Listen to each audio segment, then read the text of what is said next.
பூக்கள் நிறைந்திருக்கும் இடம் மட்டுமல்ல, மகிழ்ச்சி நிறைந்திருக்கும் இடம் பூங்காக்கள் என்று முதலமைச்சர் மு.க.ஸ்டாலின் தெரிவித்துள்ளார். கோவை காந்திபுரம் மத்திய சிறைச்சாலை வளாகத்தில் அமைக்கப்பட்டுள்ள செம்மொழி பூங்காவை முதலமைச்சர் மு.க.ஸ்டாலின் இன்று திறந்து வைக்கிறார்.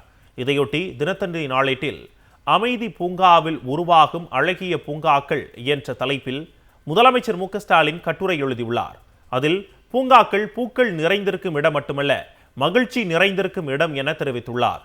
குழந்தைகளுக்கு குதூகலம் தரும் குருகுலம், நடைப்பயிற்சி மூலம் உடல் நலத்தை காக்கும் இயற்கை மருத்துவமனை, மனதின் பாரம் இறங்கும் இடம், நெஞ்சுக்கு நெருக்கமானவர்கள் சந்தித்துக் கொள்ள உதவும் ஜங்ஷன், கனவுகள் பறக்கும் வனம் என நிறைய நன்மைகளை விதைக்கும் விளைநிலமாக பூங்காக்கள் உள்ளதால் நவீன உள்கட்டமைப்பு வசதிகளை உருவாக்கும் அதே நேரத்தில் பூங்காக்களையும் பூக்க வைத்து வருகிறோம் என்று முதலமைச்சர் கூறியுள்ளார். பூங்காக்கள் இயற்கையின் அடையாளங்கள் மட்டுமல்ல, இன்றைய மனிதனின் அன்றாட தேவையாக உள்ளதாகவும் அவர் தெரிவித்துள்ளார்.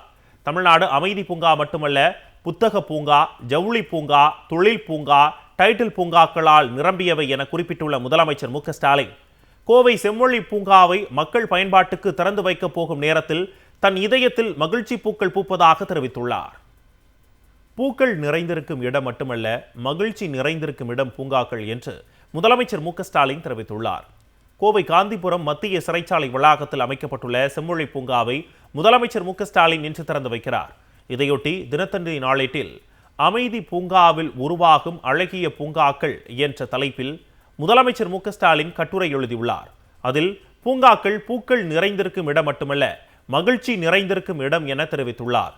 குழந்தைகளுக்கு குதூகலம் தரும் குருகுலம், நடைப்பயிற்சி மூலம் உடல் நலத்தை காக்கும் இயற்கை மருத்துவமனை, மனதின் பாரம் இறங்கும் இடம், நெஞ்சுக்கு நெருக்கமானவர்கள் சந்தித்துக் கொள்ள உதவும் ஜங்ஷன், கனவுகள் பறக்கும் வனம் என நிறைய நன்மைகளை விதைக்கும் விளைநிலமாக பூங்காக்கள் உள்ளதால் நவீன உள்கட்டமைப்பு வசதிகளை உருவாக்கும் அதே நேரத்தில் பூங்காக்களையும் பூக்க வைத்து வருகிறோம் என்று முதலமைச்சர் கூறியுள்ளார்.